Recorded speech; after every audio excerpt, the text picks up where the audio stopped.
me suis connecté sur un site de rencontre pour partager un moment intime avec un garçon. J'ai conversé avec un garçon qui prétendait avoir 26 ans et je me suis rendu au rendez-vous.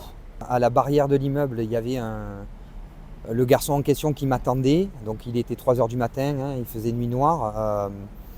J'ai mis aucun soupçon en fait, et jusqu'à ce que j'avance de 2 mètres et j'ai senti qu'il lui était un peu derrière moi. Il m'a poussé en criant venez, et j'en ai 2 autres qui ont surgi de nulle part en criant sale pédé et en commençant à me frapper. Je me suis pas laissé faire, je me suis défendu en fait. Ils ont fui. Je les ai poursuivis. J'étais épuisé, donc je me suis arrêté de courir et je suis reparti sur le lieu de l'agression parce que j'avais une casquette quand je me suis rendu au rendez-vous et j'ai pris conscience en fait que j'avais perdu ma casquette. J'ai trouvé une casquette, mais c'était pas la mienne en fait. Une casquette et un masque, les masques de protection qu'on avait pendant le Covid, vous voyez. Et du coup, je suis allé porter plainte avec la casquette et le masque. Et c'est là où j'ai appris qu'en fait, il y avait eu une première victime une semaine auparavant.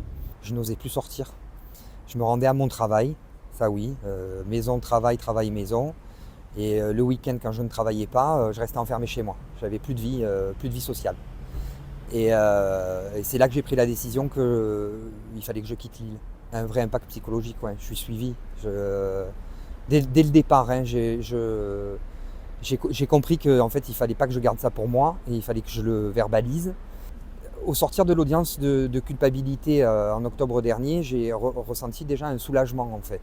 Le fait qu'ils interjettent appel, ça m'a un peu bousculé. Je me suis dit on va retourner en fait dans la même galère. Alors que justement, comment est-ce que vous avez vécu l'audience d'aujourd'hui? J'ai été bouleversé et en même temps en colère. J'ai de suite demandé à mon avocat de médiatiser.